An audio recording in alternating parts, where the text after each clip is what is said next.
¿Qué tal? Les damos la cordial bienvenida al 16º Seminario Rafael Martín del Campo y Sánchez 2024, con la temática de uso de la tecnología para el conocimiento y conservación de vertebrados.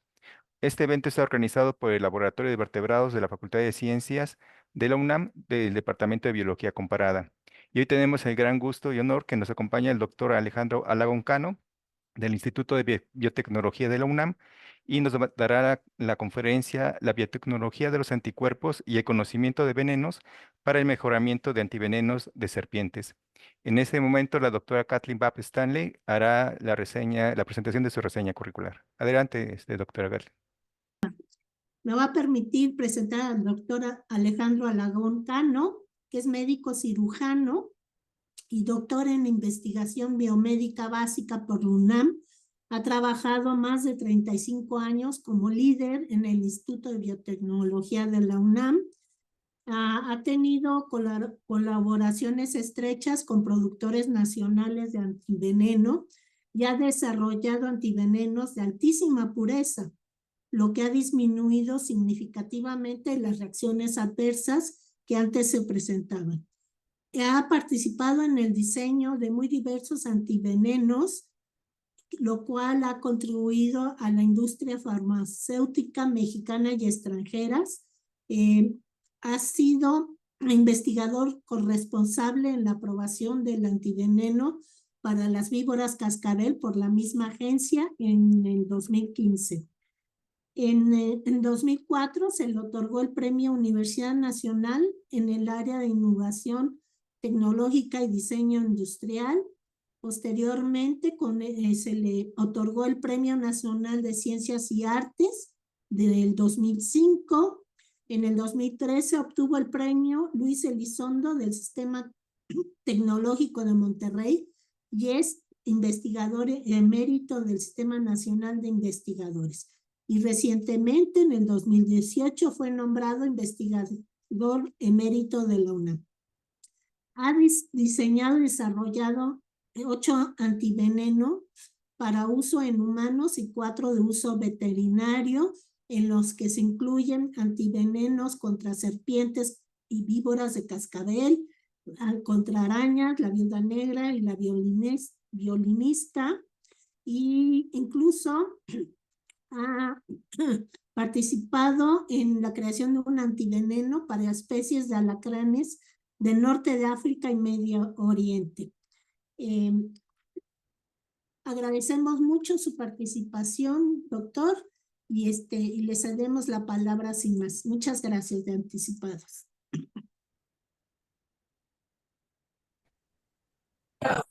Doctor, ¿puede prender su micrófono?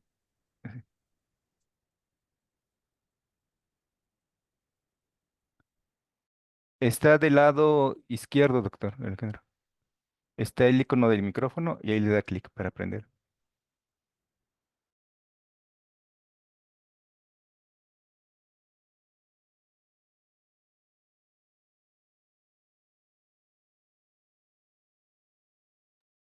Ahora sí, ¿verdad?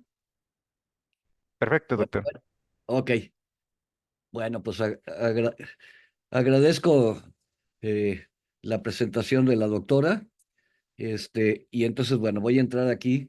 eh, Vaya, este seminario, Rafael Martín de Campo y Sánchez, me voy a permitir dar algunos datos. A ver, ay, caray, no se mueve, ¿por qué no se mueve?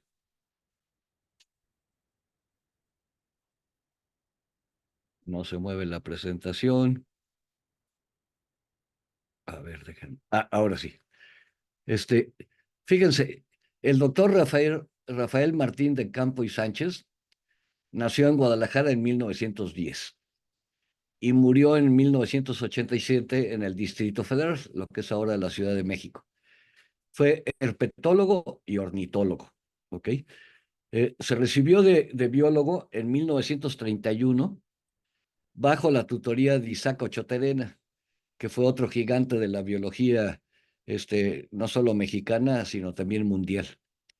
Y luego, en 1964, se convierte en profesor de la Facultad de Ciencias de la UNAM, luego en decano y finalmente en profesor emérito de la misma Facultad de Ciencias. Formó a Gustavo Casas Andreu, un gran amigo, a Óscar Flores Villela, también otro gran amigo, y a Seferino Uribe Peña, otro gran amigo, maestros activos a los que deben leer y acercarse. Eso es información que saqué de Wikipedia, pero también de mi memoria. A ver, muévete. Ahí está. Pero Rafael Martín de Campo y Sánchez también es muy importante en mi vida, porque en 1956 publicó este artículo de Gila Monster and its Allies en el boletín del Museo de Historia Natural de Estados Unidos. Es una publicación muy importante del único saurio, digo, hay varias especies, pero los Gila Monsters o el lagarto enchaquirado, pues son primos hermanos, que son verdaderamente venenosos, de los que no les voy a hablar, ¿ok? Pero, pero fueron sujeto de mi tesis de doctorado. A ver, otra vez aquí, le pico, ahí está. Y por supuesto, pues le doy las gracias al maestro Noé Pacheco Coronel, a la doctora Catalina Embav Stanley y a la maestra Juana Margarita Garza por su invitación, sobre todo al doctor, al maestro Noé Pacheco, que ha sido mi interlocutor desde hace varios meses para llegar a esta presentación. Entonces aquí ya creo que ya le aprendí. Entonces, déjenme comenzar con esta diapositiva, que es una diapositiva que prácticamente uso en todas mis presentaciones, porque de alguna manera explica por qué México actualmente es el líder mundial en producción de antivenenos, ¿sí? Vean, aquí arriba a la izquierda pues tenemos a un alacrán, y vean que tenemos pues del orden de 300,000 casos eh, reportados por año de picaduras de alacrán en México. Entonces, esto es un problema de salud pública en nuestro país. Y luego, si nos bajamos abajo del alacrán, pues tenemos a los bipédidos. ¿Sí? Aquí tenemos una víbora de cascabel, y de los cuales tenemos del orden de 4,000 mordeduras por año reportadas oficialmente. Y luego a la derecha de las víboras, pues tenemos a los elápidos mexicanos, que son el equivalente de las cobras y de las mambas del viejo mundo, ¿no? Que afortunadamente producen pocos accidentes porque normalmente sus mordeduras eh, tienden a ser muy graves. Y luego las arañas, aquí está la representación de la araña viuda negro capulina, pero la otra que es muy importante y de la que sí les voy a hablar es la araña violinista, ¿sí? La Loxoceles, y aquí no hay estadísticas oficiales, pero bueno, calculamos por el consumo de antivenenos que hay entre 2,000 y 4,000 casos al año. Bueno, comienzo primero hablando de alacranes. Ya sé que esto tiene que ver más, que el seminario está planteado para hablar de venenos de víboras, pero también les voy a hablar mucho también de alacranes y de arañas, porque, bueno, afectan vertebrados, ¿sí? Entre ellos los humanos y también a las mascotas. Entonces, aquí les presento cuatro especies de alacranes mexicanos, ¿ok? El que está acá arriba a la izquierda es el Centroides sculpturatus, que habita en el norte de Sonora y también en el sur del estado de Arizona. Ya verán que esto es muy importante. Y luego tenemos a este alacrán, que es el alacrán de Nayarit, el Centroides noxius. Ven, es más bien coloradito, con el caparacho más bien oscuro. Y luego este es el Centroides meisei, de las costas de Guerrero. Y luego el Acentroides limpidus, que habita aquí donde yo vivo, en Cuernavaca, y también en buena parte del estado de Guerrero, y también en el sur de Querétaro, y y el occidente de Puebla. A ver, fíjense, si agarramos, bueno, hay que decir que todos los alacranes peligrosos de México, pues pertenecen al género Centruroides.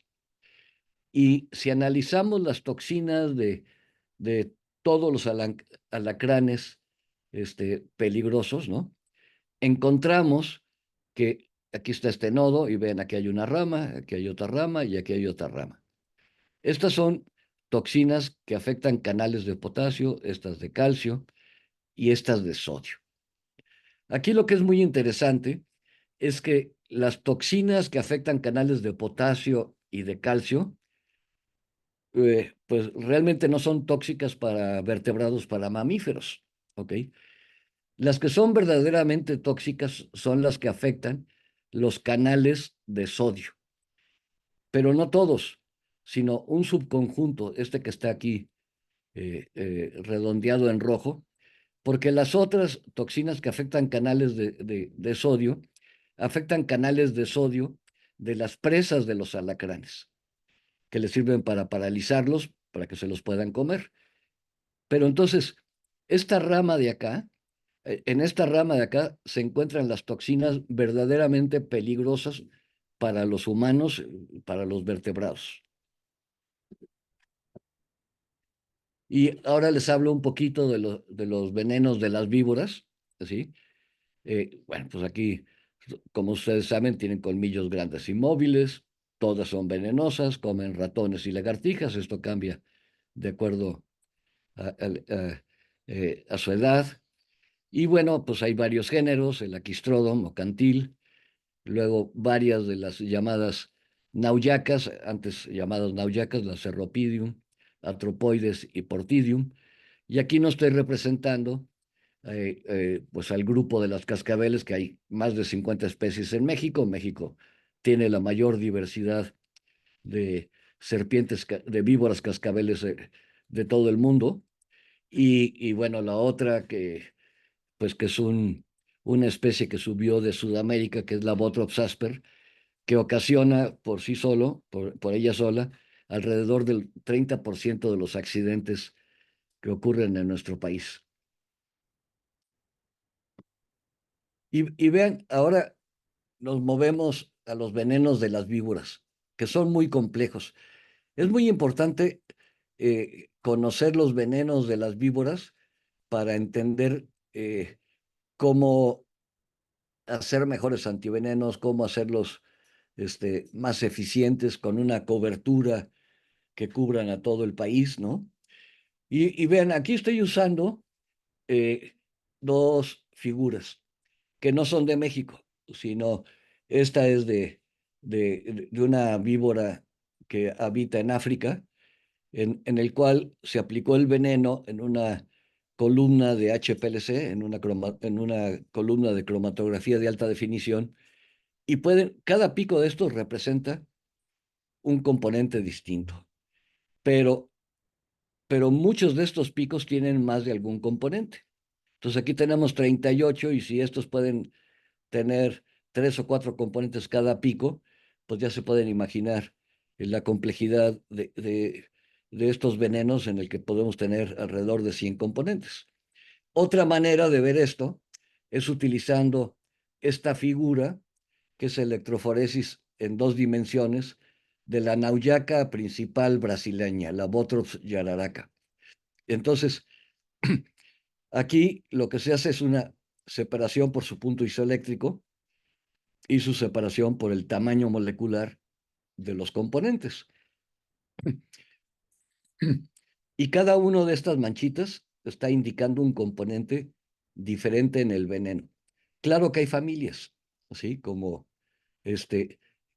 están aquí indicadas con estos círculos, puede haber, por ejemplo, este es el grupo de las fosfolipasas y vean qué variedad enorme de isoformas de fosfolipasas, ¿no?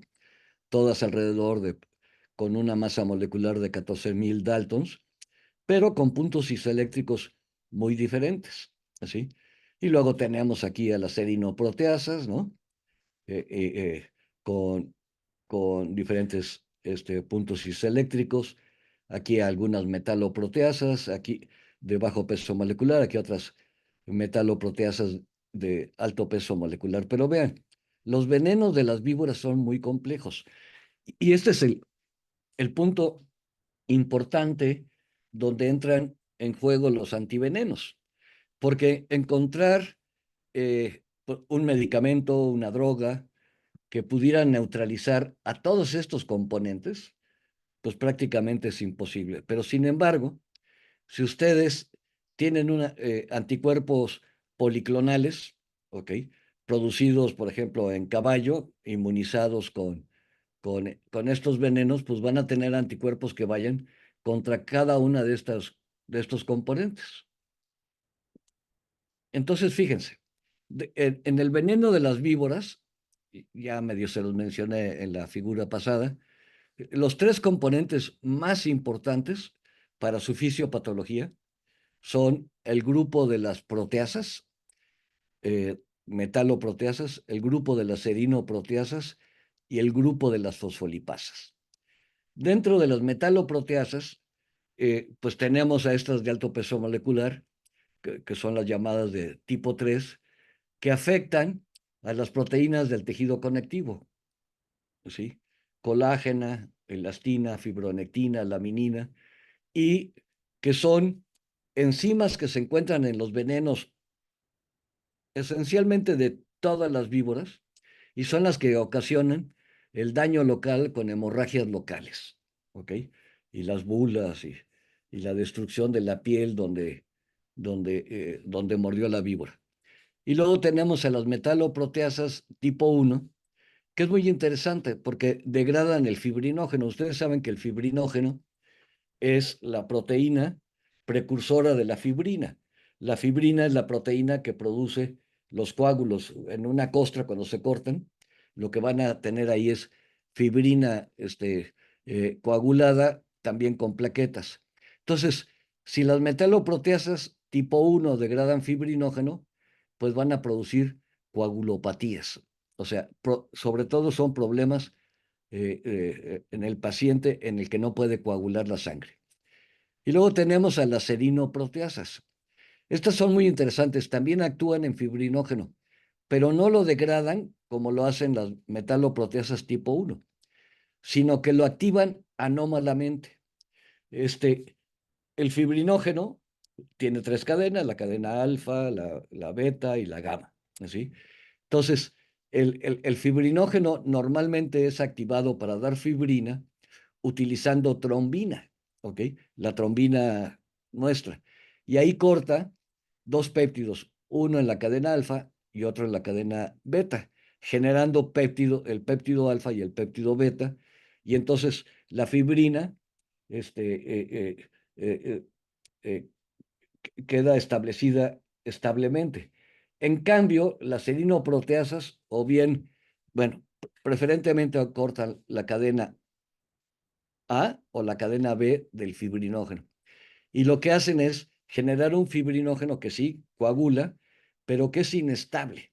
Y entonces rápidamente es degradado por el cuerpo de la víctima y entonces se consume el fibrinógeno. Entonces, si tenemos degradación de fibrinógeno por las metaloproteasas y luego eliminación de un fibrinógeno activado anómalamente, pues tenemos coagulopatías, que tenemos hemorragias generalizadas. Por ejemplo, los pacientes mordidos por víboras pueden tener sangrados de las encías, del esófago, del estómago, inclusive del tubo intestinal bajo, ¿ok? Y esto puede ser un gran problema porque si el paciente puede desarrollar una hemorragia intracerebral que normalmente termina pues con la muerte del paciente. Eh, bueno, y ahora pasamos a esta otra familia que es muy, muy interesante, que son las fosfolipasas. Aquí tenemos tres tipos de fosfolipasas. Las que son digestivas, que en principio ayudan a, a las víboras a digerir a su presa. Y estas lo que hacen es que agarran fosfolípidos y generan lisofosfolípidos que tienen acción detergente y entonces dan citotoxicidad. ¿Ok? Y luego tenemos a las fosfolipasas miotóxicas, que de hecho no son activas enzimáticamente, o sea, no tienen actividad de fosfolipasa, pero tienen toda la estructura de la fosfolipasa. Y la diferencia entre las activas y las miotóxicas es que tienen una mutación en el aminoácido 49, donde las que son activas tienen aspartico y las que son inactivas tienen lisina. Y estas son específicas para músculo estriado y producen destrucción muscular. Esta, el veneno de la nauyaca real, de la Botrytis asper, es riquísima en este tipo de fosfolipasas. ¿Ok? Y luego tenemos a las fosfolipasas neurotóxicas, es como la crotoxina. La crotoxina, que es una fosfolipasa que sí tiene actividad, pero tiene alto tropismo por la unión presináptica de la unión neuromuscular. Y lo que hace es impedir que se libere el mediador químico entre la neurona, el axón de la neurona y el músculo, la acetilcolina. Entonces impide la liberación de acetilcolina. Y entonces, ¿qué es lo que produce? Parálisis flácida. Estas fosfolipasas neurotóxicas se encuentran en aproximadamente la tercera parte de las cascabeles mexicanas. Entonces, en México podemos tener cuadros clínicos eh, eh, con parálisis flácida, ¿ok? Eh, pues en aproximadamente la tercera parte de los mordidos por cascabeles en México. Esta parálisis flácida puede llegar a ser tan grave que también puede paralizar el diafragma, eh, con lo que el paciente pues no va a poder respirar y puede morir de asfixia. Y ahora pasamos, no, aquí está otra diapositiva, fíjense. Aquí tenemos a la Crotalus, bueno, esta es la nomenclatura científica antigua, Simus culminatus, Simus simus, ahora es nada más Crotalus culminatus y ahora es Crotalus simus. La culminatus es la que habita, por ejemplo, en el sur del estado de Guerrero. Y la simus es la cascabel típica tropical que habita mayormente en Veracruz. Entonces, lo que quiero que vean es que la Crotalus culminatus es muy rica en SBMP, que son las Snake Venom Metalloproteases, o sea, las metaloproteasas. Aquí están las serinoproteasas, ¿no? Y si ven, aquí hay fosfolipasas, aquí están, pero todas son digestivas. Entonces, este es un veneno que no es neurotóxico, es un veneno que produce daño local y que produce problemas de coagulación. Pero si nos vamos a la Crotalus simus, entonces vemos que se reduce la cantidad de metaloproteasas, las serinoproteasas siguen igual, pero vean, en las fosfolipasas tenemos este gajito chiquito que son las digestivas y luego tenemos a la neurotoxina crotoxina. Entonces, este es un ejemplo de diferencias entre venenos de especies distintas de cascabeles, en que la crotoxina en esta especie, pues es una neurotoxina y los pacientes pueden tener, aparte de los daños locales en el sitio de la mordedura, aparte de los problemas de coagulación, pues además neurotoxicidad. Y ahora las serpientes de coral. Sí, México tiene este, alrededor de 15, 17 especies de coralillos verdaderas que están aquí del lado izquierdo.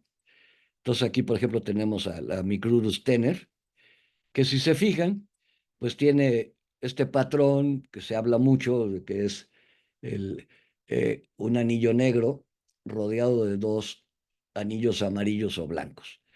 Pero esto también es una verdadera coralillo, la Micrurus limbatus, si ven. Ni siquiera tiene anillos y no tiene ni blanco ni amarillos, pero es una verdadera coralillo. Esta tener habita en el noreste de nuestro país y esta más bien en el sureste. Este patrón de negro entre dos anillos amarillos se conserva en las especies de coralillos del norte de México, pero ustedes se van al sur de México y pueden encontrar patrones muy distintos como este de Micrurus limbatus. Y luego tenemos pues a las que copian los patrones de las verdaderas coralillos para protegerse de depredadores. Por ejemplo, la Lampropeltis triangulum. Pero ven, aquí es un anillo blanco rodeado por dos negros. Pero también tenemos otras como la Sibon sartori, en el que tiene anillos coloridos, con anillos negros, pero son falsas coralillos. Y pobrecitas las falsas coralillos, porque la gente se las encuentra, piensa que son verdaderas coralillos y las matan.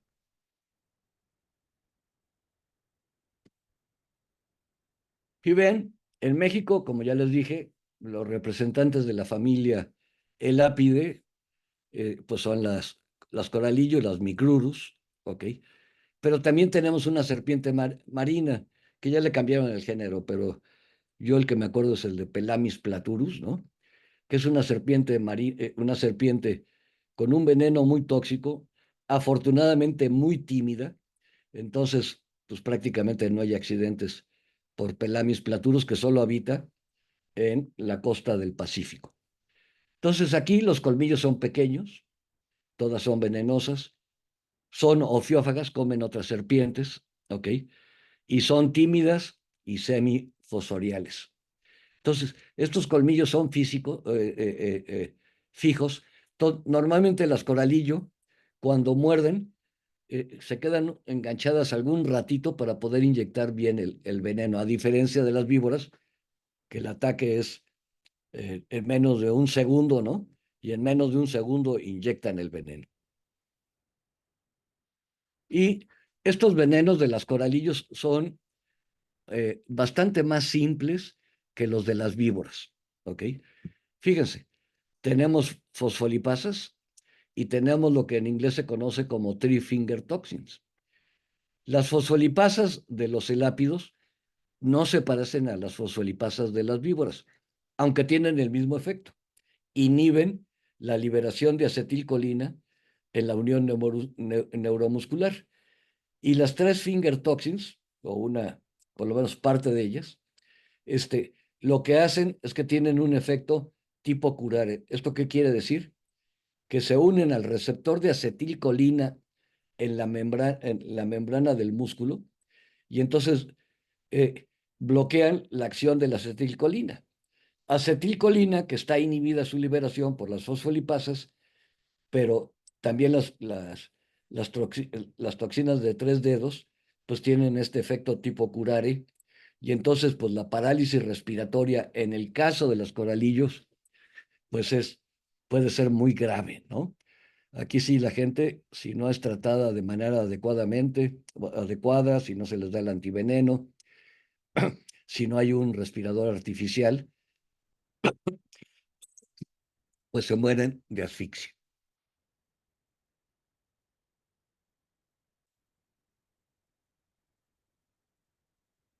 Y ahora ven, en las arañas viuda negras o capulina, estas arañas todo el mundo las reconoce y luego tienen esta coloración roja en la pancita, ¿no?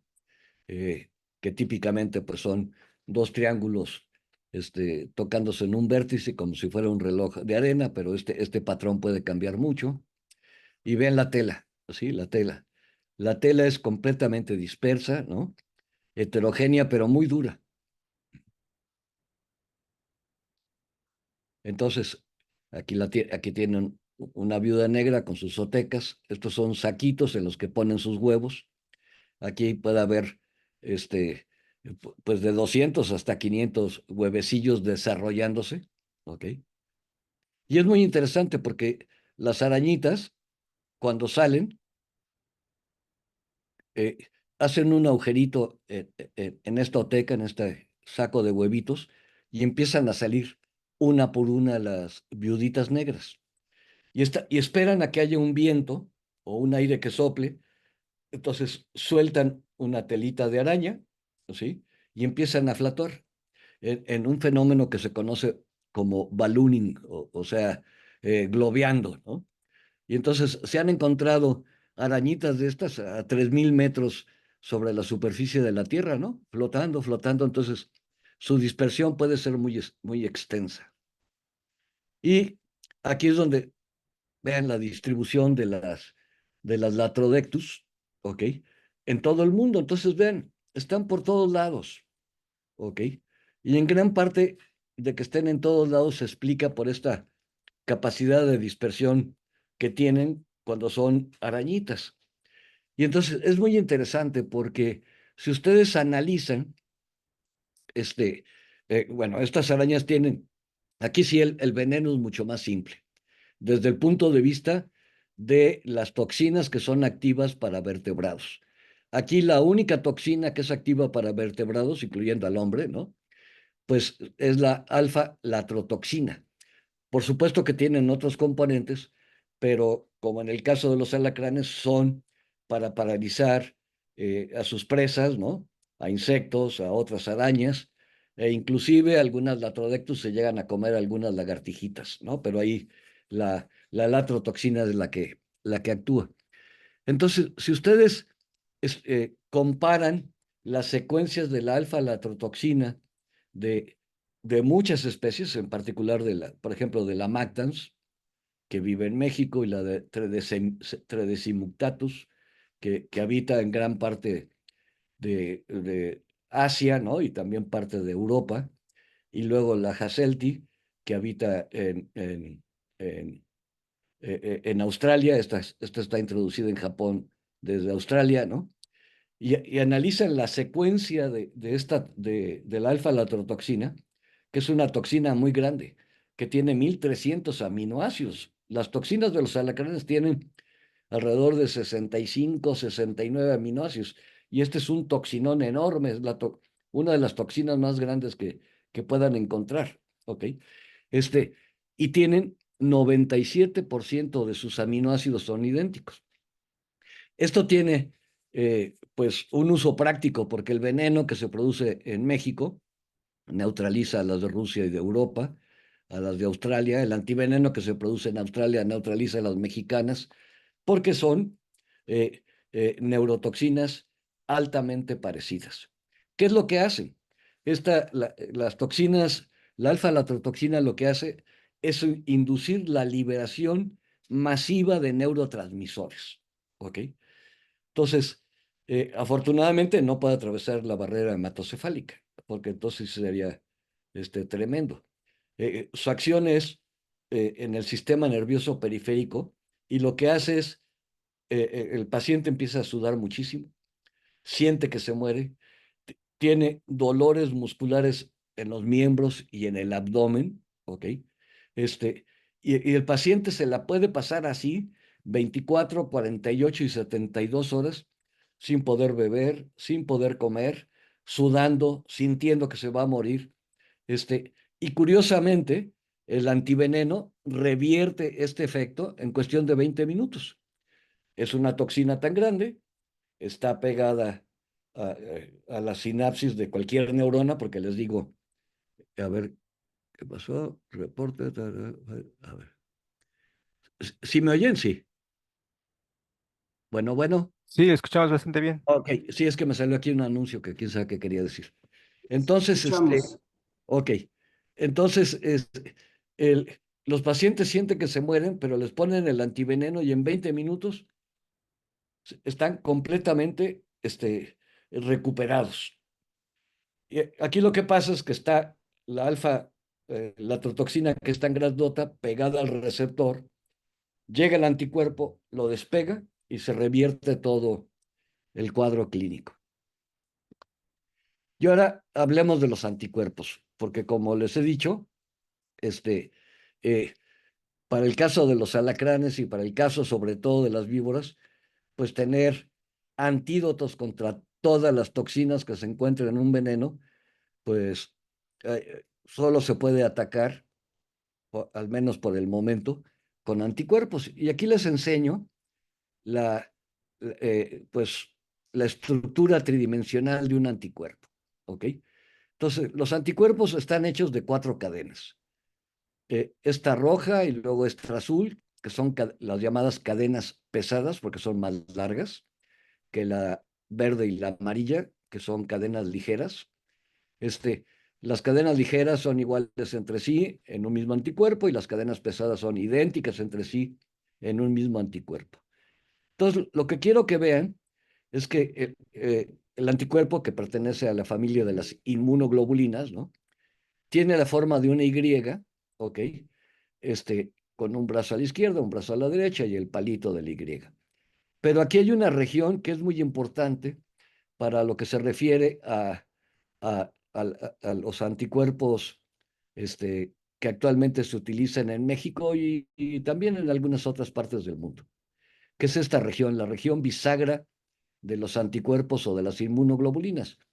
Como ustedes ven, estas regiones de acá están altamente estructuradas. En cambio, esta no está estructurada, lo cual hace que esta región sea muy susceptible a ataque por enzimas proteolíticas. Entonces, bueno, a ver, aquí, ahora nomás les voy a enseñar esta parte. ¿Sí? En la siguiente figura nomás va a aparecer esta parte. Entonces, ven, aquí está este brazo del anticuerpo, aquí está la toxina, y el anticuerpo reconoce a la toxina, pues por complementariedad molecular, por interacciones hidrofóbicas, por interacciones iónicas, por conformación, ¿ok? Pero fíjense, ustedes pueden tener a una toxina que es reconocida por anticuerpos en distintos sitios. Esta la reconoce por acá, esta por acá y esta por acá, ¿ok? Y entonces eh, cada parte de la toxina pues se conoce como epítope determinante antigénico. Pero no cualquier anticuerpo puede neutralizar a la toxina. Solo las toxinas que afectan el sitio activo, ¿ok? El sitio activo de la toxina, de la enzima, de la neurotoxina para el sitio para pegarse a su receptor, son anticuerpos neutralizantes. Los otros, pues sí, reconocen a la toxina, pero no la neutralizan. Y bueno, pues la historia de los antivenenos, ya les di la introducción de los anticuerpos y ahorita vamos a ver más sobre antivenenos, pues es algo que arrancó ya hace un montón de años, a finales del siglo antepasado, ¿ok? Aquí están Emil Bering y Shisaburo Kitasato en el laboratorio de Koch. Desarrollaron los primeros sueros hiperinmunes contra toxina diftérica y tetánica, ¿ok? Y luego, Physalis en el Museo de Historia Natural de París y sobre todo Albert Calmet, ¿ok? Aquí está, en el Instituto Pasteur, desarrollan los primeros sueros hiperinmunes contra vipéridos europeos. Calmet era un coronel del ejército francés y en aquella época, pues, no había tanques, entonces utilizaban caballos y entonces, pues, tenía acceso a caballos y entonces empezó utilizando pues lo que había leído de Bering y de Kitasato, caballos para inmunizar con el veneno. Y así sacó el primer suero contra las víboras europeas. Vital Brasil, ¿ok? En el Instituto Butantan de Sao Paulo, desarrolla el primer suero hiperinmune a principios del siglo pasado contra las serpientes sudamericanas. ¿Ok? Por supuesto, basado sobre todo en los artículos de Calmet, y además Vital Brasil también viajó a Francia y aprendió directamente la manera de producir antivenenos. Y luego, pero fíjense, aquí hay una cosa, aquí ya entramos a la parte más de México. Fíjense que el primer antiveneno contra picadura de alacrán en todo el mundo lo desarrolló el doctor Vergara López Escobar, ¿ok? En 1905, ¿ok? Aquí tuvo una gran discusión epistolar con Calmet, porque Calmet decía que su suero neutralizaba el veneno de cualquier especie, ya sea de alacrán o de víbora, ¿ok? Y entonces, pues, Vergara Lope le hizo ver, porque hizo pruebas, ¿no? O sea, Calmet le mandó de su suero, él lo probó contra los alacranes mexicanos, contra algunas víboras, contra el veneno de algunas víboras mexicanas, y encontró, pues, que no neutralizaban. Entonces, lo que él hizo, él era un médico que vivía en la Ciudad de México en la época porfiriana. Fue un gran científico que, que sobre todo tiene estudios que todavía eh, son citados de altitud, de altura, ¿ok? Y pues él tenía un compadre, ¿ok? Que vivía en Cuautla. Y le decía, oye, compadre, pues es que los niños se me mueren. Bueno, la gente se pone muy mala y sobre todo los niños se me mueren. Y entonces Vergara Lope, que había leído los artículos de Calmet, pues dijo, a ver, y que ya había probado los sueros de Calmet que no servían para los alacranes mexicanos, le dijo, bueno, pues mira, voy a inmunizar a mis perros. Él era un médico de ciudad, no tenía caballos, y entonces utilizó a sus perros para inyectarle cantidades crecientes de venenos de alacranes que le llevó su compadre de Cuautla. Y funcionó, ¿sí? Ya se pueden ustedes imaginar, este, sacar la sangre de los perros, dejarla coagular, separar el suero en condiciones asépticas, ¿sí? Utilizando, pues, lamparillas de alcohol, ¿no? Para mantener, pues, áreas muy pequeñas estériles. Pero bueno, esto está publicado, ¿eh? Esto está publicado. Y luego, los que ya empezaron a desarrollar antivenenos para uso más extensivo fueron Carlos León de la Peña e Isauro Benzor en Durango. Ellos empezaron pues inmunizando, bueno, el primer caso fue utilizando una mula, ¿no? Que inmunizaron con veneno del alacrán de Durango, agarraban los alacranes, les cortaban la última parte de la colita, el telson, lo machacaban, sacaban el extracto, ¿no? Que pues mantenía las toxinas, ¿no? Y lo probaron, la primera vez que se utilizó este suero, fue en la hija de Isaías Rivera Salmón, que era el boticario de la ciudad de Durango, y que fue el que les prestó la mula a León de la Peña y a Isauro Benzo, ¿ok? Y se salvó la niña, estaba gravísimo. Pero bueno, ahora nos salimos un poquito de México, y lo que quiero que vean aquí es que Iván Parfenjev, que era un ruso que se fue a vivir a Estados Unidos, ¿no? Y luego los estudios posteriores de Pope encontraron que la pepsina, una enzima proteolítica, la principal enzima proteolítica del estómago, produce fragmentos FAB2 al digerir plasmas hiperinmunes. Y esto reducía las reacciones secundarias de los sueros no digeridos contra sobre todo difteria, porque los sueros diftéricos, antidiftéricos, salvaron millones de vidas de niños entre la última década del siglo XIX y las primeras 3 décadas del siglo XX.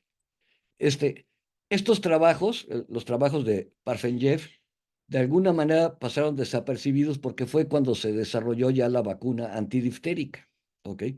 Entonces, pues ya hubo menos necesidad de usar suero antidiftérico.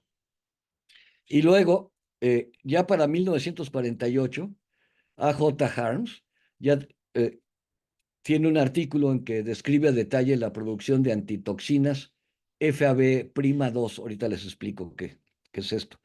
Y luego R. Porter describe la acción de la papaína, esta otra enzima proteolítica que se encuentra en la cáscara de las papayas. Aquí no se generan fragmentos FAB'2, sino fragmentos FAB y FC. Y con refinamiento quiere decir que ya se purifica, que se purifiquen en este caso los fragmentos FAB'2 y en este caso los fragmentos FAB. Y aquí está esta patente de Pope, ¿no?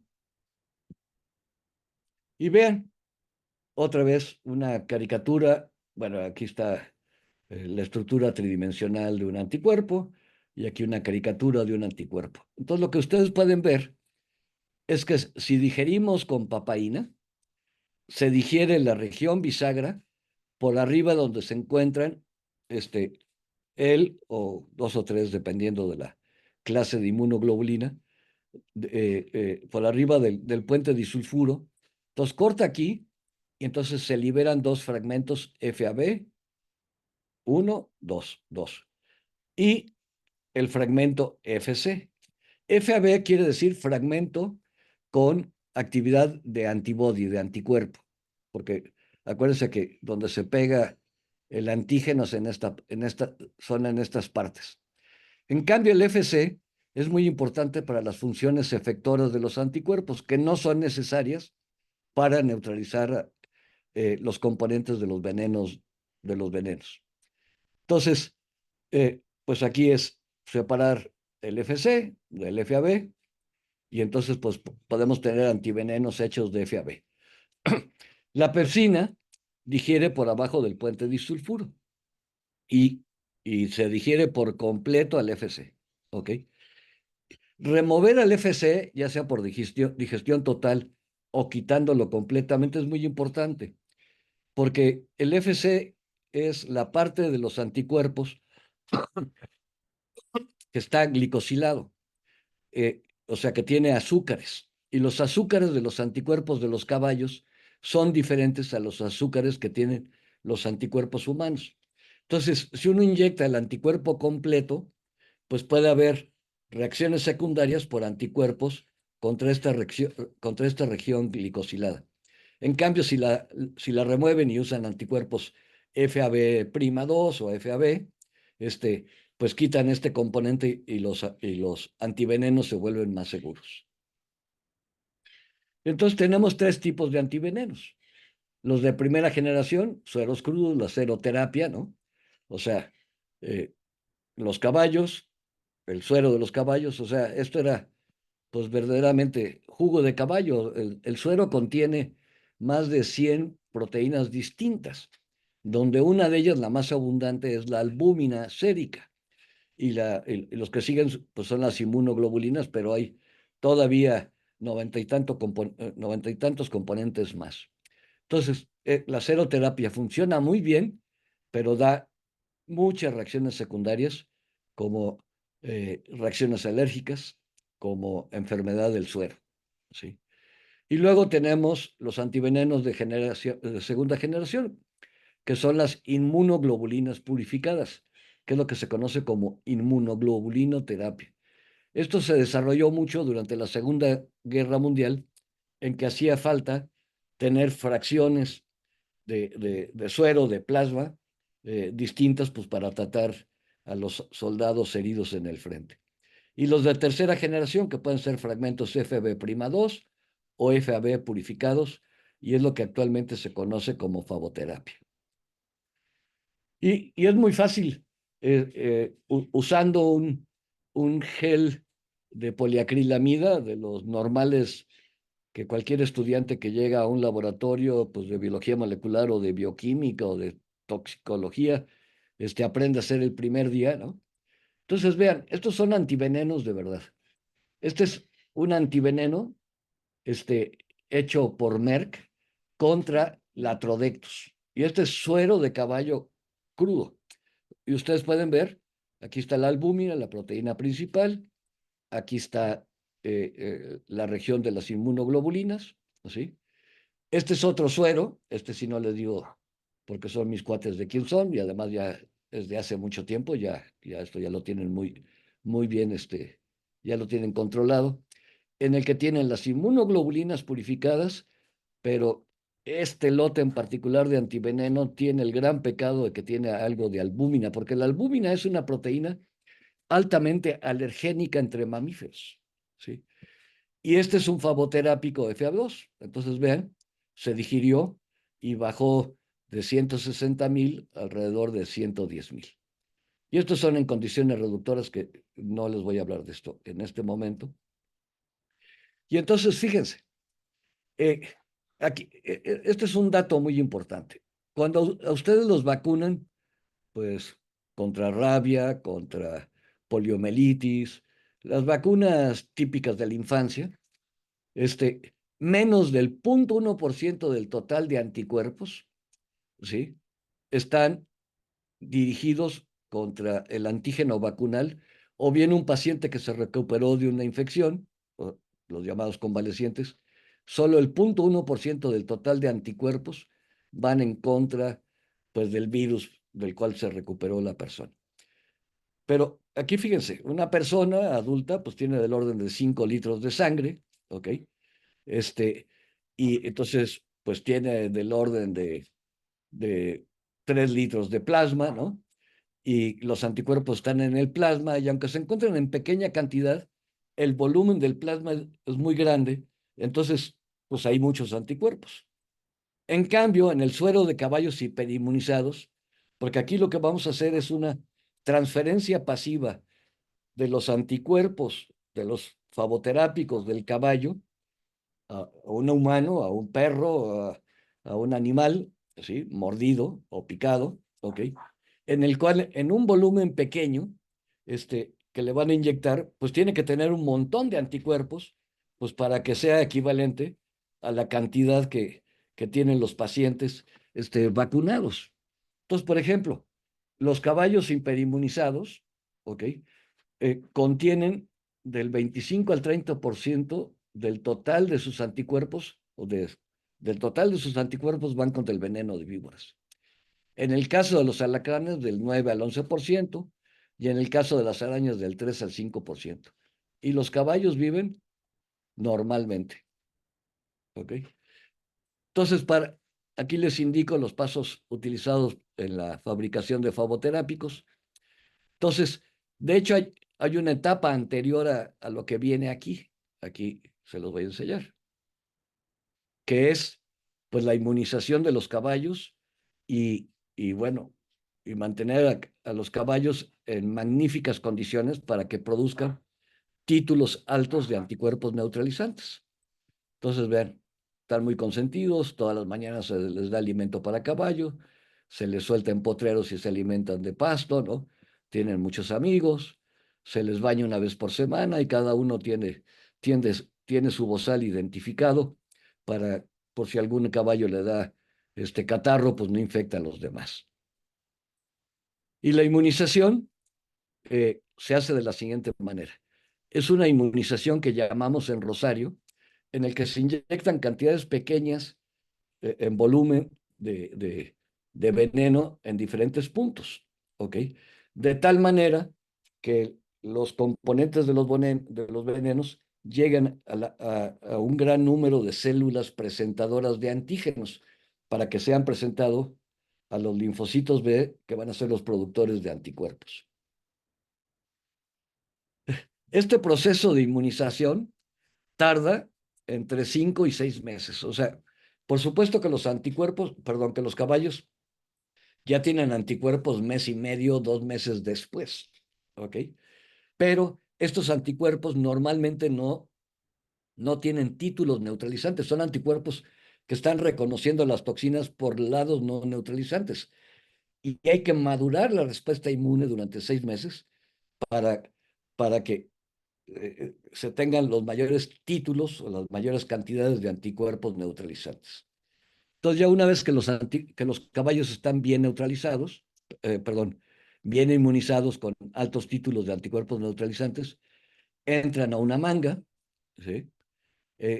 Donde los caballos ya llegan previamente rasurados y se les limpia como si fuera un campo quirúrgico, se les pone una aguja en la yugular derecha y por este tubo que mide 2 metros, 2,2 metros, llega a un cuarto aséptico donde en una bolsa que tiene citrato de sodio, un anticoagulante completamente fisiológico, bueno, acuérdense del ciclo de Krebs, el ciclo del ácido cítrico, entonces el citrato es completamente inocuo, pero como quela calcio, impide que se coagule la sangre. Y aquí ocurre un fenómeno muy interesante, que solo ocurre en los equinos, en los caballos, en los burros, ¿sí?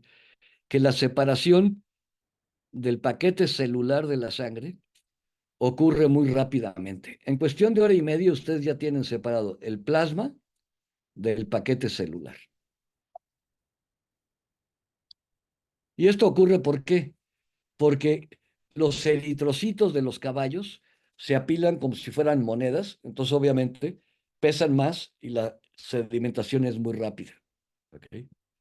Pero les digo, eso solo ocurre en equinos, no ocurre ni en humanos, ni en conejos, ni en borregos, ni en cerdos.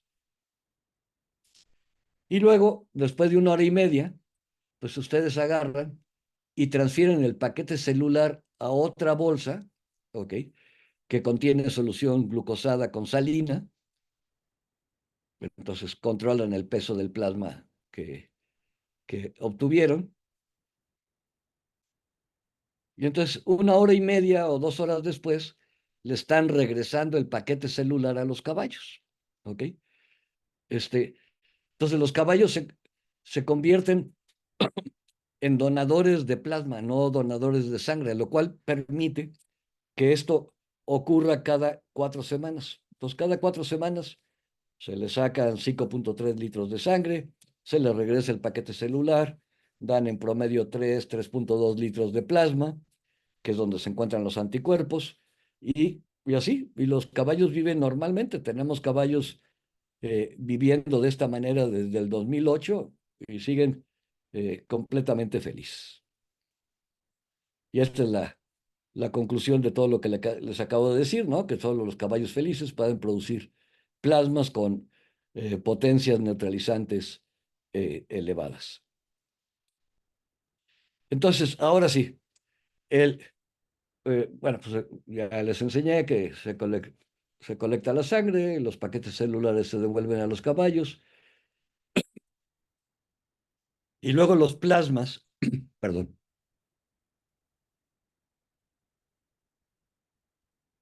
y luego los plasmas de un mismo grupo de caballos, no, porque cada grupo de caballos es diferente. Hay caballos inmunizados con venenos de alacranes mexicanos, hay caballos inmunizados con venenos de víboras mexicanas, hay caballos inmunizados con coralillos mexicanos, hay caballos inmunizados con víboras y lápidos de África, y hay caballos inmunizados con venenos de alacranes del norte de África y el Medio Oriente. Entonces se mezclan los plasmas y se digieren con pepsina en pH ácido, ¿ok? Acuérdense, la pepsina es una enzima digestiva del estómago. En este caso se utiliza pepsina de estómago de cerdo, ¿ok? Que tiene un precio muy accesible, ¿ok? Pero funciona a pH ácido. Y luego se precipita con sulfato de amonio, este, eh, para, para poder recuperar a los fragmentos Fb2. Y luego viene todo un refinado y una ultrafiltración que sirve para remover a los compuestos de bajo peso molecular, que son sobre todo pues, todos los péptidos productos de la digestión por la pepsina, y el sulfato de amonio que se usó para precipitar. Y luego se utiliza nanofiltración para remover virus equinos potencialmente presentes, ¿ok?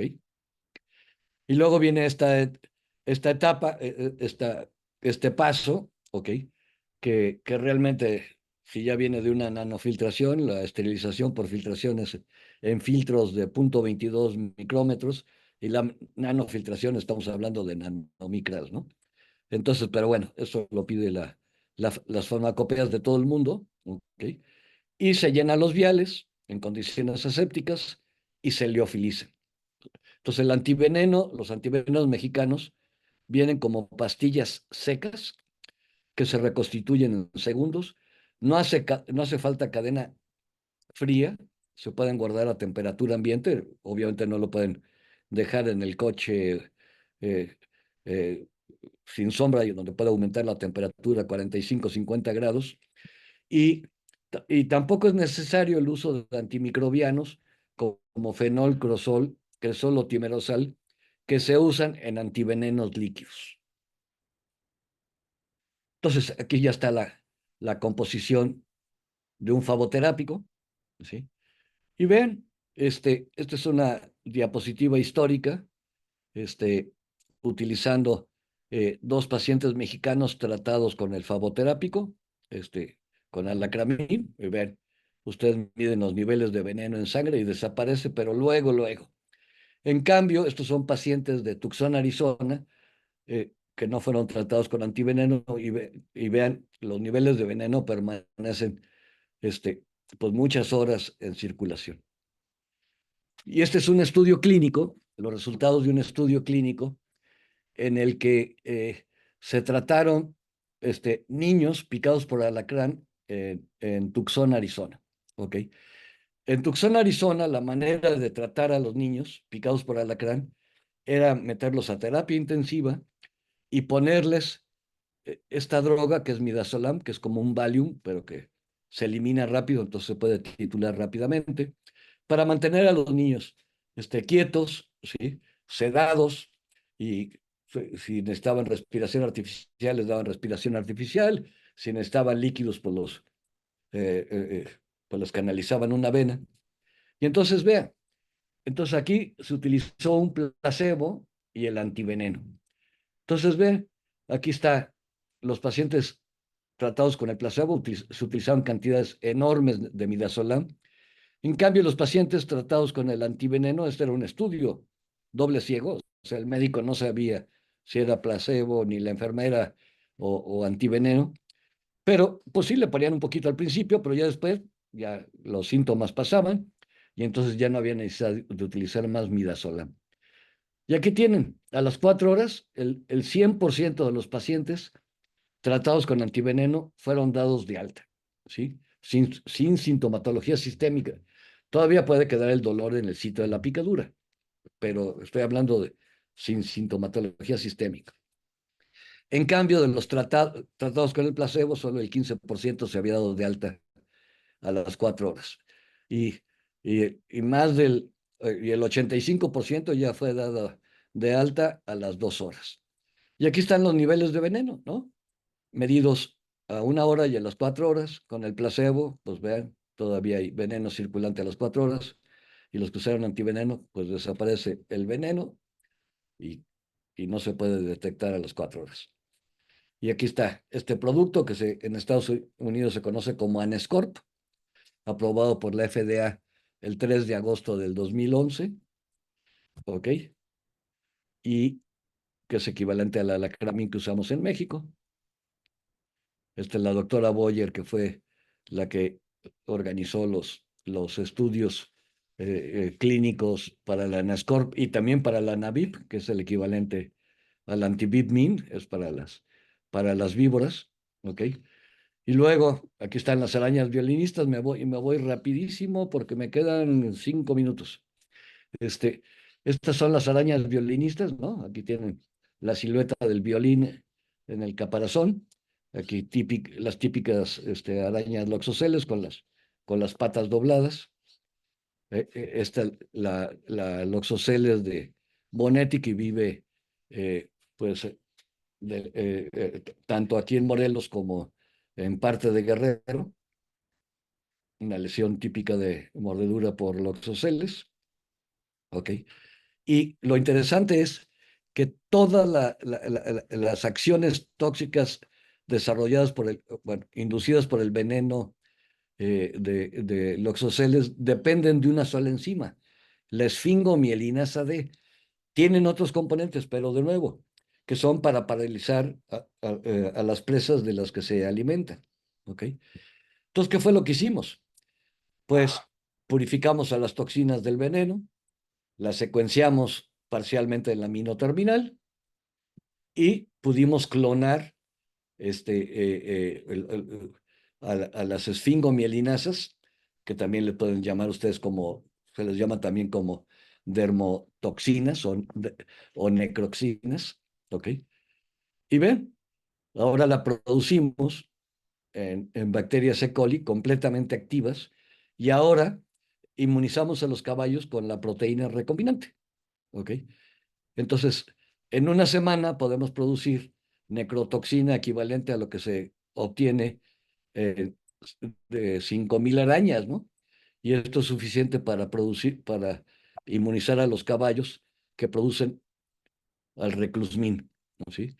El reclusmin utiliza inmunógeno del Oxoceles bonetti, la de aquí de Morelos, de la reclusa de Oklahoma, de Estados Unidos, y luego de la laeta, dos formas que fueron necesarias para lograr una neutralización completa.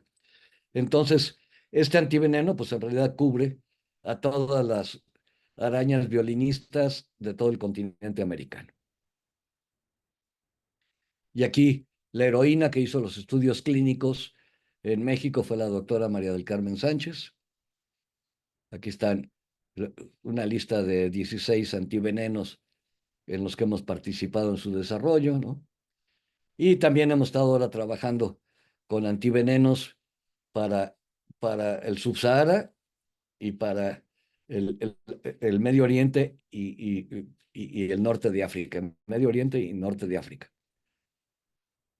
Y es muy interesante porque, pues, aquí está este artículo por Henri Mathieu en el 2023, en el que hace una revisión de los estudios clínicos que se han hecho con el Inocerp Panáfrica y los inmunógenos, la mezcla de venenos para inmunizar los caballos para producir al Inocerp panáfrico, sirve y sirve muy bien. Y este es un antiveneno bien interesante porque va contra las víboras, contra las mambas y contra las cobras africanas del Subsahara. O sea, es un antiveneno que cubre pues al 95% de las especies venenosas de todas, lápidos y vipéridos de África subsahariana. Y aquí están los países en que este producto mexicano ya se está usando. Y luego, este es otro antiveneno, y con esto estoy acabando, contra los alacranes del norte de África y del Medio Oriente. Entonces, por ejemplo, aquí está este país, el Chad, cuya parte del norte es semidesértica y la parte sur pues es ya tropical húmeda, ¿ok? Y los alacranes peligrosos viven acá, en la parte norte. Entonces ustedes ven este paisaje, ¿no? Entonces aquí están acacias africanas, en México tenemos mezquites, ¿no? Y prácticamente pues se ve como un terreno mexicano. Y pues como el Chad es un país muy pobrecito, pues eh, hay varias ONGs y la UNICEF quien compra el Linoscorpi para distribuirlo en ese país. Y esta es la gráfica de la cual estoy más orgulloso. Aquí entra la fagoterapia, ven los casos de alacranes, ¿sí? Alrededor de 300,000 por año. Esto sí, esta estadística se mantiene igualita actualmente. Y el número de muertos por picadura de alacrán en México es menor a 30 al año, ¿ok? Y esto es gracias, pues, a la fagoterapia en la cual me ha tocado participar. Y entonces, pues, enseño esta diapositiva con mucho orgullo. Y con esta diapositiva les doy las gracias por su atención.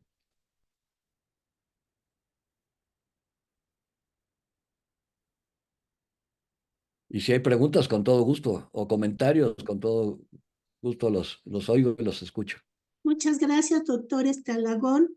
Tiene varias felicitaciones. Por ahí preguntan si existe algún protocolo de atención cuando se sospeche que una persona pudo haber sido picada por algún insecto venenoso. Y para esos casos, ¿qué se recomienda y qué no se recomienda hacer? Bueno, es que, bueno, realmente insectos venenosos, pues prácticamente, bueno, sí, hay tábanos y bueno, pues son las abejas y las avispas, ¿ok? porque las arañas no son insectos, pero los podemos incluir, para esta respuesta. Aquí les doy un dato bien, bien interesante, ¿no? En México se muere más gente por picadura de abeja, ¿ok? Que por picadura de alacrán y mordedura de serpiente, aún sumadas, ¿ok? Y esto ocurre porque hay gente que es alérgica al veneno de abeja, entonces puede desarrollar una reacción anafiláctica y en cuestión de algunos minutos se puede morir, y si no tiene acceso a epinefrina o pierde el tiempo, pues la gente muere de choque anafiláctico. También tenemos los ataques masivos por abejas, ¿no? Con esto de las abejas africanizadas, pues no es raro que puedan haber ataques masivos por 200, 300 abejas, y ahí no por reacción alérgica, sino por acción directa del veneno.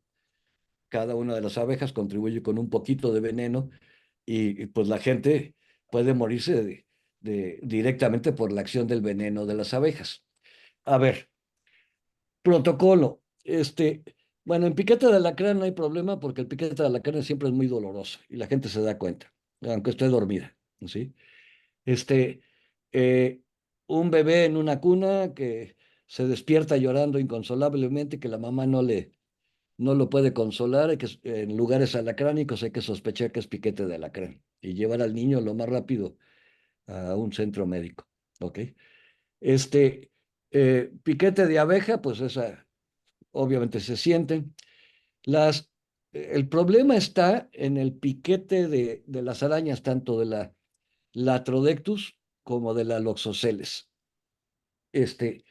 Porque normalmente eh, sus mordeduras, porque realmente muerden, sus mordeduras son indoloras, por lo menos al principio, ¿ok?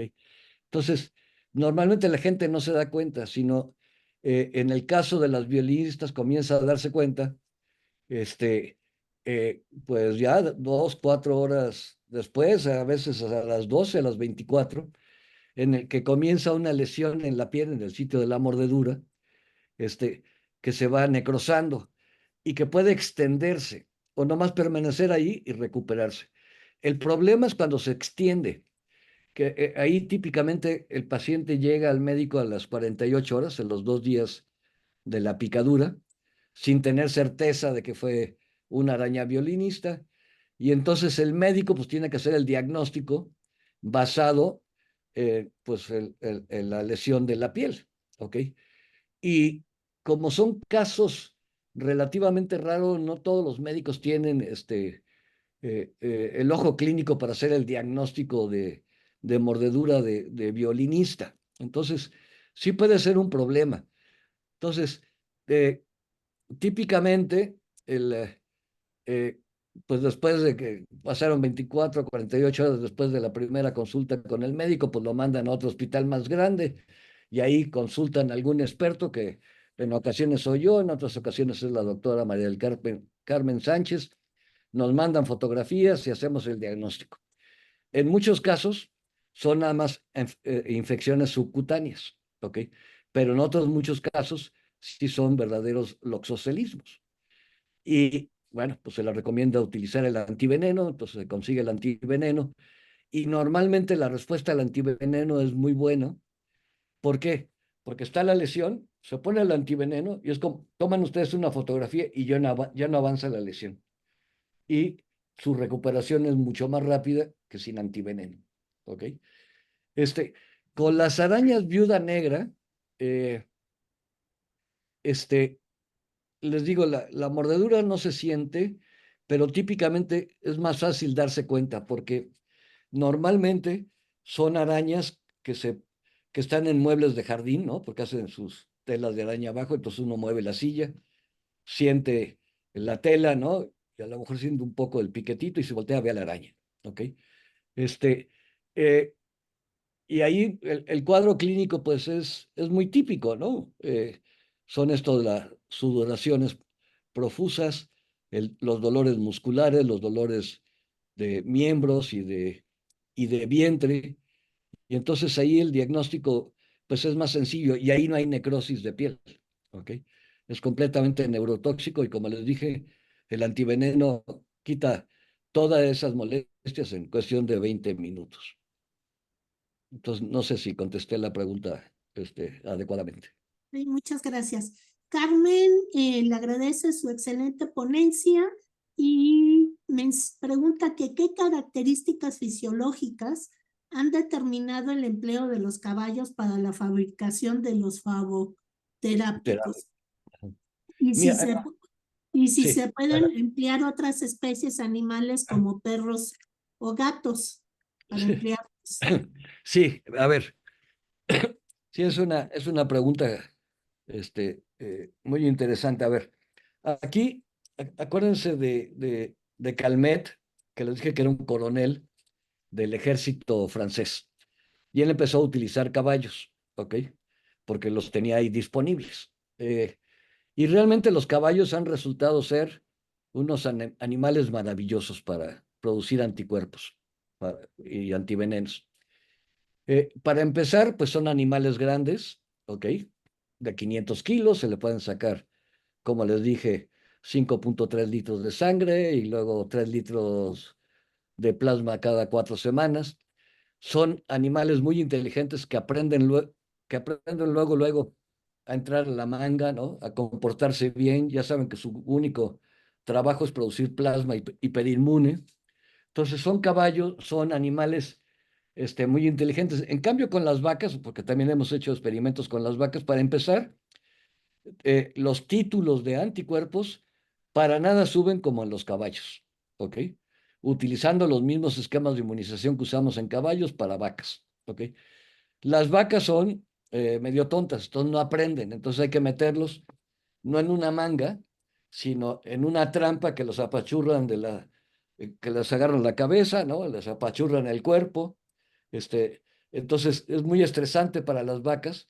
Y luego el cuero de las vacas, típicamente, bueno, el cuero de las vacas cebudas, es mucho más grueso que el de los caballos, entonces es más difícil sangrarlos y encontrarle la vena. Y, lo, y la cosa más importante es que no dan títulos neutralizantes tan elevados como los caballos.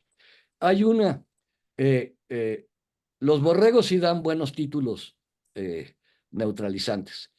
Y de hecho hay una compañía, eh, se me fue ahorita el nombre, Proterix, que produce antiveneno este, contra víboras de cascabel de Estados Unidos. Y utilizan borregos que inmunizan en Australia, ¿ok? Este, Llevan los plasmas a Inglaterra para producir fragmentos FAB, no FAB2, ¿ok? Y luego ya los mandan a Estados Unidos. Funcionan muy bien, muy bien, muy bien. Este, entonces los borregos sí son buenos. Y en Australia, por ejemplo, que hay casos muy pequeños de mordeduras de algunos celápidos. Acuérdense que todas las perdón, todas las serpientes peligrosas de Australia son elápidos, ¿no?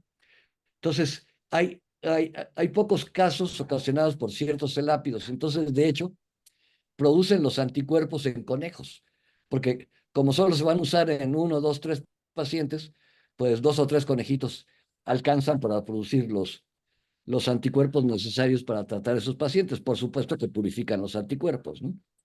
Entonces, los caballos son los animales de batalla para la mayor parte de los productores de antiveneno en el mundo. Por ejemplo, en el Instituto Clodomiro Picado de Costa Rica, eh, eh, igual que en Argentina, lo mismo en Brasil, ¿no? ¿Ok? Sí, son los caballos, ¿no? Ahora sí que el caballito de batalla. Gracias. Hay, preguntan, bueno, muchísimas felicidades tiene y preguntan que dónde pueden encontrar las vacunas o los antivenenos, perdón, Sí, en mira, México. sí, son mis perras que están ladrando.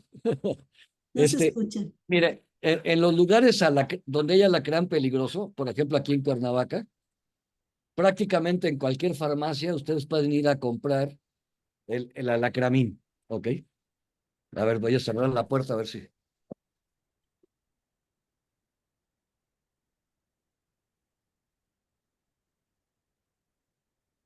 A ver. Entonces, en los lugares donde hay alacrán peligroso, normalmente se consigue en cualquier farmacia, ¿ok? Este, el, Ahora, todos los centros de salud y hospitales eh, tienen alacramín en los lugares de alacranes peligrosos y también antibidmin. Y en muchos lugares también tienen el reclusmil y el aracmin, que es para la viuda negra. Pero entonces, en esos casos, lo que hay que hacer es, bueno, si uno tiene un niño chiquito en un lugar que hay alacranes peligrosos, pues vale la pena comprar un alacramín y tenerlo en casa, porque en caso de que haya un piquete, pues vayan con el médico que sea, y aunque no tenga el antiveneno, pues ustedes lleven el antiveneno, ¿ok? Este, en el caso de víboras y arañas, es muy difícil encontrarlo en las farmacias, porque como los números de accidentados es menor, pues a las farmacias no les conviene tener esos productos. Pero típicamente los hospitales generales, tanto del IMSS como del Seguro Social y hasta de la Secretaría de Salud, los tienen o rápidamente los pueden conseguir. Ok, gracias. Jorge Morales manda felicidades por su excelente charla y pregunta que si usted recomendaría hacer una prueba antialérgica antes de usar cualquiera de estos sueros. Si es así, ¿cuál sería la mejor técnica para hacerlas? Sí, eso era, esa es una prueba que se utilizaba cuando no había favoterápicos, cuando eran sueros o inmunoglobulinas medio purificadas, ¿ok? Entonces, es perder tiempo, ¿ok?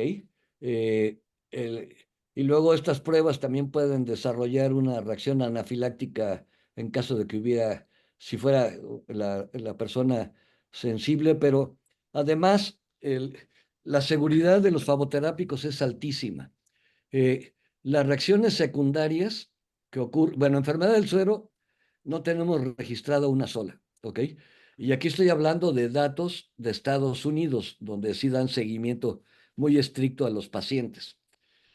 Reacciones alérgicas ocurren en casos muy esporádicos, mucho menos del 0.5%, ¿ok? Entonces, eh, vaya, al grado que hay comunidades alejadas de los centros médicos u hospitales, este, en que hay señoras, las encargadas de salud de ese poblado, que se les da el alacramín, en este caso es nada más para alacrán, sitios con alta incidencia de picadura de alacrán, y las señoras inyectan a los pacientes, ¿ok? Porque son tan seguros que prácticamente no va a haber ningún problema. Y entonces, eh, digo, siempre es conveniente aplicar cualquier antiveneno, ¿no? Eh, pues con un médico o en un centro de salud o en un hospital, por si llega a ocurrir alguna reacción secundaria, porque en esos lugares, pues la gente va a tener o, adrenalina si es que la cosa se pone muy feo, o algún corticosteroide que pueda ayudar mucho a frenar el efecto secundario, pero les digo, son absolutamente muy raros. Okay. Muchas gracias. Preguntan que hasta qué edad pueden seguir produciendo, usando a los caballos para producir los favoterápicos. Sí. Bueno, los caballos entran de 4 o 5 años de edad, ¿ok? Y hasta que se mueren solitos. Okay. No, sí. Un caballo vive en promedio 25 años, ¿ok? Y ya tenemos caballos de esa edad que todavía siguen produciendo plasma y se mueren solitos, ¿no? Y si Ajá. algún caballo ya se ve un poco débil, se le jubila, se le sigue dando de comer, pero ya no se le sangra. ¿Ok? Ya, ok. Y por ahí preguntan, siguiendo en la misma línea, que si en un futuro habría manera de obtener los sueros de otra manera que no fueran a Sí, través de caballos. sí. Sí, digo, hoy por hoy, pues se pueden producir anticuerpos recombinantes, ¿ok? Este, el, y yo creo que eh, para el caso de la viuda negra y de la araña violinista, ¿ok? Como es un solo componente el que es tóxico para los humanos, pues con uno o dos anticuerpos recombinantes se va a solucionar el problema y además como son pocos casos, producir la cantidad de anticuerpos recombinantes necesarios, eh, eh, pues se podría alcanzar. El problema con los alacranes es que, y ahí está trabajando muchísimo el doctor Baltasar Becerril y el doctor Lorival Posani en el Instituto de Biotecnología desde hace muchos años, y la doctora Lidia Riaño, en el que han generado anticuerpos recombinantes de lo que se conoce como single chain FBs, es una forma de anticuerpos recombinantes, contra las toxinas de sodio verdaderamente tóxicas para el humano. Este, y ya tienen varios, ¿ok? Que funcionan, pero todavía no han logrado todo el cóctel para, para todos los alacranes mexicanos que sí cubre el alacramín. Entonces, ahí la llevan.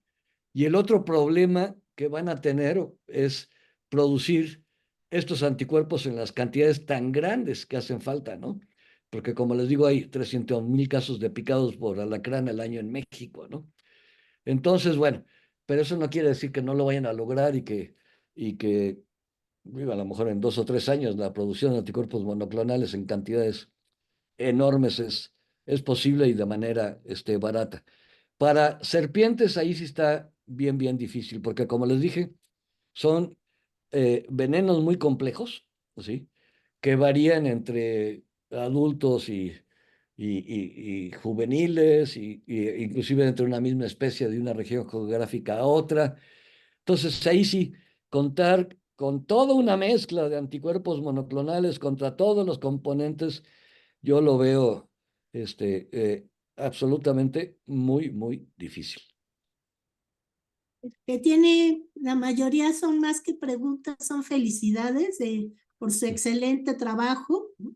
Que ha salvado pues cientos de vidas, ¿no? Y le agradecemos en verdad mucho su participación y ¿qué más puedo decirle? Muchas felicidades y gracias por... Pues muchas gracias por la invitación. Ha sido un gusto de estar con ustedes. ¿Eh? Sí, Muchas muchas gracias, gracias. doctor Alejandro Álvarez. Sí, le Ándale, agradecemos mucho. Fue una excelente conferencia y sí, como dice la doctora Kathleen, la está llena de justamente de felicitaciones, ¿sí? Hay una última pregunta sobre el del doctor Cervantes, si hay investigaciones sobre los tlacuaches y el veneno de las serpientes en cuanto a su sí, resistencia. sí. Los tlacuaches son muy resistentes a la mordedura de víboras. ¿Ok? Ujú. Este, el, los costarricenses, ahí en el Clodomiro Picado, han hecho investigaciones muy bonitas con suero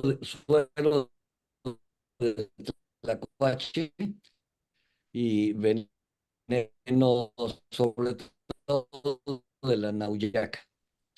Este, y sí, hay componentes, hay inhibidores de proteasas en el suelo de los tlacuaches y también inhibidores de fosfolipasas. ¿Ok?